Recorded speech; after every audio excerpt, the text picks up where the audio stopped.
পৃথিবীর ইতিহাসের এক অবিস্মরণীয় এবং আতঙ্কজনক অধ্যায় হল ইয়াজুজ ও মাজুজ জাতির কাহিনী, যা কিয়ামতের অন্যতম বড় আলামত হিসেবে নির্ধারিত এবং যাদের আত্মপ্রকাশ ঘটাবে এক মহা বিপর্যয়। মহান আল্লাহ রব্বুল আলামিন পবিত্র কোরআনে এবং রাসূলুল্লাহ সাল্লাল্লাহু আলাইহি ওয়াসাল্লাম তার হাদিসে এই জাতির ভয়াবহতা, তাদের গঠন এবং তাদের ধ্বংসলীলার যে চিত্র তুলে ধরেছেন তা প্রতিটি মুমিনের হৃদয়ে কম্পন সৃষ্টি করে। তারা কোনো ভিন গ্রহের প্রাণী বা কাল্পনিক কোনো দৈত্যদানব নয়, বরং তারা আদম সন্তানেরই অন্তর্ভুক্ত দুটি বিশাল গোত্র, যারা বর্তমানে এক সুদীর্ঘ প্রাচীরের আড়ালে বন্দী অবস্থায় রয়েছে এবং আল্লাহর নির্ধারিত সময় এলেই তারা সেই প্রাচীর ভেঙে পঙ্গপালের মতো ধেয়ে আসবে। এই রোমহর্ষক ঘটনার বিস্তারিত বিবরণ এবং ইসলামের সঠিক ইতিহাস জানতে আমাদের ওয়েবসাইট www.humaconঠ.com ভিজিট করুন এবং আমাদের ফেসবুক পেজ ও ইউটিউব চ্যানেলটি সাবস্ক্রাইব করে আমাদের সাথেই থাকুন। ইয়াজুজ ও মাজুজ সম্পর্কে পবিত্র কোরআনের সূরা আল কাহাফে বিস্তারিত বর্ণনা রয়েছে, যেখানে মহান আল্লাহ প্রতাপশালী বাদশাহ জুলকারনাইনের ঘটনার মাধ্যমে তাদের প্রসঙ্গ অবতারণা করেছেন। জুলকারনাইন ছিলেন এমন একজন ন্যায়পরায়ণ বাদশাহ যাকে আল্লাহ পৃথিবীর কর্তৃত্ব ও সব ধরনের সাজ সরঞ্জাম দান করেছিলেন। তিনি পৃথিবীর পূর্ব ও পশ্চিম প্রান্ত ভ্রমণ করেছিলেন এবং তার এই অভিযানের এক পর্যায়ে তিনি এমন এক স্থানে পৌঁছান যা ছিল দুটি বিশাল পর্বতের মধ্যবর্তী এলাকা, যেখানে তিনি এমন এক সম্প্রদায়ের সাক্ষাৎ পেলেন যারা খুব কমই অন্যের কথা বুঝতে পারত। এই অসহায় ও ভীত সন্ত্রস্ত জাতি জুলকারনাইনের কাছে আবেদন জানালো, হে জুলকারনাইন, ইয়াজুজ ও মাজুজ এই দেশে অশান্তি সৃষ্টি করছে এবং বিপর্যয় ঘটাচ্ছে। আমরা কি আপনাকে কিছু কর বা অর্থ দেব এই শর্তে যে আপনি আমাদের ও তাদের মাঝে একটি সুদীর্ঘ প্রাচীর নির্মাণ করে দেবেন? সূরা আল কাহাফ আয়াত 94। তাদের এই আর্তনাদ প্রমাণ করে যে ইয়াজুজ ও মাজুজ প্রাচীনকাল থেকেই কতটা হিংস্র এবং ধ্বংসাত্মক ছিল। জুলকারনাইন তাদের প্রস্তাব শুনে বললেন, আমার পালনকর্তা আমাকে যে সামর্থ্য দিয়েছেন সেটাই আমার জন্য উৎকৃষ্ট। তোমরা বরং আমাকে কায়িক শ্রম দিয়ে সাহায্য করো, আমি তোমাদের ও তাদের মাঝে এক মজবুত দেওয়াল তৈরি করে দেব। সূরা আল কাহাফ আয়াত 95। এরপর তিনি এক বিস্ময়কর প্রকৌশল বা ইঞ্জিনিয়ারিং ব্যবহার করে সেই প্রাচীর নির্মাণ শুরু করলেন। তিনি নির্দেশ দিলেন লোহার বড় বড় খণ্ড বা পাত নিয়ে আসার জন্য। যখন দুই পাহাড়ের মধ্যবর্তী ফাঁকা স্থান লোহার স্তূপে পূর্ণ হয়ে গেল এবং তা পাহাড়ের সমান উঁচু হল, তখন তিনি হুকুম দিলেন আগুনের হাঁপড় দিয়ে বাতাস দিতে, যাতে লোহাগুলো আগুনের মতো উত্তপ্ত হয়ে ওঠে। লোহা যখন টকটকে লাল হয়ে গেল, তখন তিনি বললেন, তোমরা গলিত তামা নিয়ে এসো, আমি এর ওপর ঢেলে দেব। সূরা আল কাহাফ আয়াত 96। বিজ্ঞানসম্মতভাবে লোহা এবং তামার এই সংমিশ্রণ এতটাই শক্ত ও পিচ্ছিল হয় যে তা ভেদ করা বা তার ওপর আরোহণ করা প্রায় অসম্ভব। এভাবেই তৈরি হল সেই ঐতিহাসিক লৌহ প্রাচীর, যা হাজার হাজার বছর ধরে ইয়াজুজ ও মাজুজকে মানব বসতি থেকে আলাদা করে রেখেছে। আল্লাহ তাআলা বলেন, অতঃপর তারা তা অতিক্রম করতে পারল না এবং তা ভেদ করতেও সক্ষম হল না। সূরা আল কাহাফ আয়াত 97। জুলকারনাইন কাজটি শেষ করে আল্লাহর শুকরিয়া আদায় করলেন এবং বললেন, এটা আমার পালনকর্তার অনুগ্রহ, কিন্তু যখন আমার রবের ওয়াদা পূর্ণ হবে তখন তিনি একে চূর্ণ বিচূর্ণ করে মাটির সাথে মিশিয়ে দেবেন এবং আমার রবের ওয়াদা সত্য। সূরা আল কাহাফ আয়াত 98। এই আয়াত থেকেই স্পষ্ট হয় যে কিয়ামতের আগে নির্দিষ্ট এক সময়ে এই প্রাচীর ভেঙে পড়বে। রাসূলুল্লাহ সাল্লাল্লাহু আলাইহি ওয়াসাল্লামের হাদিস থেকে জানা যায়, বন্দী থাকা অবস্থায় ইয়াজুজ ও মাজুজ প্রতিদিন সেই প্রাচীরটি খোঁড়ার চেষ্টা করে। তারা সারাদিন কঠোর পরিশ্রম করে প্রাচীরটি প্রায় ভেঙে ফেলার উপক্রম করে, এমনকি সূর্যের আলো যেন দেখা যায় এমন অবস্থায় পৌঁছায়। কিন্তু দিনের শেষে তাদের নেতা বলে, চলো আজ ফিরে যাই, আগামীকাল আমরা বাকিটা ভেঙে ফেলব। কিন্তু আল্লাহ তাআলার ইচ্ছায় রাতের বেলা সেই প্রাচীর আবার আগের মতো শক্ত ও মজবুত হয়ে যায়। এভাবে দিনের পর দিন চলতে থাকবে যতক্ষণ না তাদের মুক্তি নির্ধারিত সময় আসে।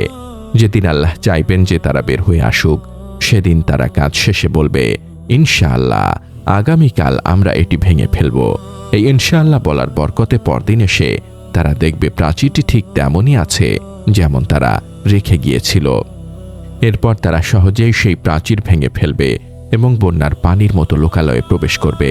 সুনানে ইবনে মাজাহ 4080। তাদের সংখ্যা হবে অগণিত। হাদিসে এসেছে, তারা প্রতিটি উচ্চস্থান থেকে দ্রুত গতিতে ছুটে আসবে, যেন মনে হবে মাটি ফুঁড়ে বের হচ্ছে। সূরা আল আম্বিয়া আয়াত 96। তাদের প্রথম দলটি যখন শাম দেশের বর্তমান সিরিয়া ও ফিলিস্তিন অঞ্চল তাবারিয়া হ্রদ বা লোহিত সাগরের পাশ দিয়ে যাবে, তখন তারা সেই হ্রদের সমস্ত পানি পান করে ফেলবে। তাদের বিশাল সংখ্যার কারণে হ্রদটি শুকিয়ে যাবে।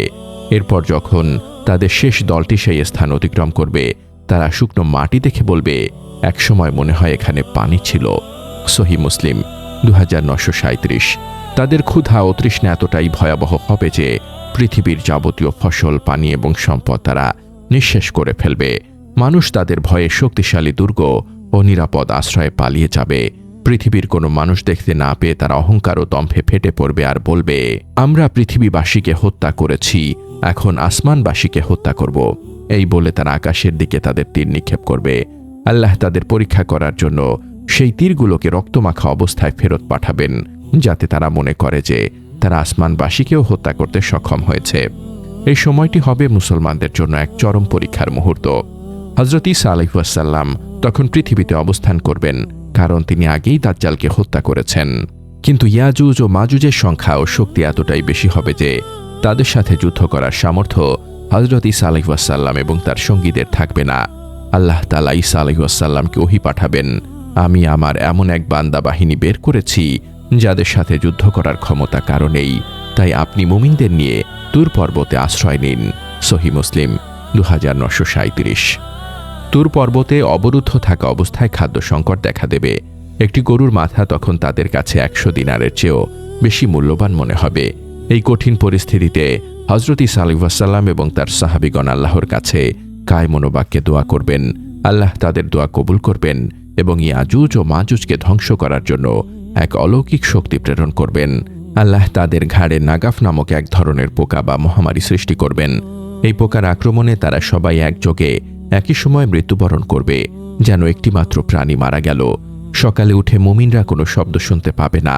হযরত ঈসা আলাইহিস সালাম একজন সাহাবীকে নিচে পাঠাবেন অবস্থা দেখার জন্য। সেই সাহাবী নিচে নেমে দেখবেন ইয়াজুজ ও মাজুজের মৃতদেহগুলো স্তূপ হয়ে পড়ে আছে এবং তাদের দুর্গন্ধে পৃথিবী ভরে গেছে। পৃথিবীর এমন এক বিঘত জায়গাও খালি থাকবে না যেখানে তাদের পচা গলা লাশ নেই। এই অসহনীয় পরিস্থিতিতে হযরত ঈসা আলাইহিস সালাম পুনরায় আল্লাহর কাছে দোয়া করবেন। আল্লাহ তখন লম্বা গলার উটের মতো এক ধরনের বিশাল পাখি প্রেরণ করবেন। এই পাখিগুলো মৃতদেহগুলো তুলে নিয়ে আল্লাহর ইচ্ছায় সমুদ্র বা নির্দিষ্ট স্থানে ফেলে দেবে। এরপর আল্লাহ তাআলা আকাশ থেকে মশূলধারে বৃষ্টি বর্ষণ করবেন। সেই বৃষ্টি এতটাই প্রবল হবে যে তা মাটির ঘর থেকে শুরু করে তাঁবু পর্যন্ত সব কিছু ধুয়ে পরিষ্কার করে দেবে। পৃথিবী তখন আয়নার মতো ছকছকে হয়ে যাবে। সহিহ মুসলিম 2937। এরপর আল্লাহ জমিনকে নির্দেশ দেবেন, তোমার ফল ফসল উৎপন্ন করো এবং তোমার বরকত ফিরিয়ে দাও। তখন পৃথিবী সুজলা সুফলা হয়ে উঠবে। একটি ডালিম এত বড় হবে যে একদল মানুষ তা খেয়ে তৃপ্ত হতে পারবে এবং তার খোসার নিচে ছায়া নিতে পারবে। দুধের এত বরকত হবে যে একটি উটের দুধ একটি বড় দলের জন্য যথেষ্ট হবে। মানুষ তখন এক স্বর্গীয় প্রশান্তি ও নিরাপত্তার মধ্যে বসবাস করবে।